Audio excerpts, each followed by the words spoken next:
Welcome to the Self Storage University podcast, where you will learn the correct way to identify, evaluate, negotiate, perform due diligence on, renegotiate, finance, turn around, and operate self-storage facilities. And now, here is your host, a partner in one of the largest real estate portfolios in the U.S. with nearly $1 billion of holdings, Frank Rolfe.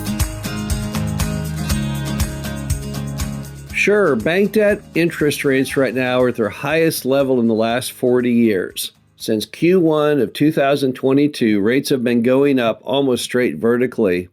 And the Fed funds rate jumped from about 0.25 to about 5.5. And that may make you think, well, maybe I need to buy a self-storage facility using just all cash.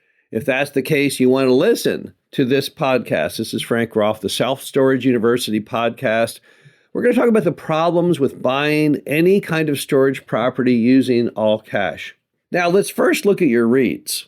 Public Storage, the largest of the REITs. Do they use all cash? And the answer is no. They use a blend of debt and cash, as do all storage REITs. In fact, all REITs in America use debt and cash. Now, why are they using debt and cash? They're using debt and cash because it's the leverage that you can obtain in real estate that gives you the higher rate of returns. So you really can't hit high rates of return with real estate if you use cash. If you want to hit a 20% cash on cash return with your storage facility, you'll have to have a 3-point spread between the cap rate and the interest rate, assuming a 70 to 80% loan to value. If it's just 1 point, it's about 10%, 2 points about 15, and 3 points about 20. But if you buy something with all cash, the highest rate of return you will have is simply the cap rate on the facility. So if you were modeling that, let's assume you were able to buy a self-storage facility with a loan at 6%. If you could buy it at a cap rate of 7%, in that case, you would have a 10% cash on cash return due to the leverage. But if you didn't use debt, you would have only a 7% return. So it's a huge difference by using debt instead of using all cash. But there's other problems beyond that with using all cash. One big problem you have is when you use all cash and you don't use a bank, you lose that extra set of eyes, and that's a very knowledgeable set of eyes on your deal. You can never look at a deal enough times to make sure you're not getting in trouble. And there's no greater way to potentially help yourself get in trouble than to take the bank out of the equation. Because with the bank also comes a formalized appraisal. And that's yet another set of eyes. So someone buying with all cash, they're the only ones who really look at the deal and make a decision. But when you use bank debt, there's not one, not two, but three different groups that look and bless the deal. You, the buyer, then the appraiser, and then the bank. So you're going to lose 2/3 of all of the extra scrutiny you had when you use all cash. Another problem can come in if you buy it all cash with the understanding you will refinance later, and then you come to find out that there's a problem with the property that any bank would have caught, and since you didn't know about it now, you can't get it refinanced.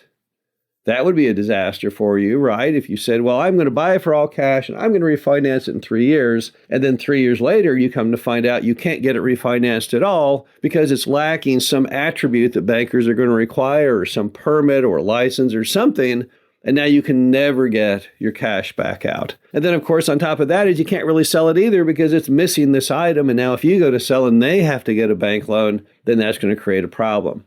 Remember that in all of real estate, very, very few people buy with cash. If you go out and advertise a property for sale with cash or cash only and don't let them get a bank loan on it, well, that's going to preclude literally 99.999% of all potential buyers. And then don't also forget that if you use your cash to buy all these storage properties, you're going to run out of cash much faster than if you did traditional banking.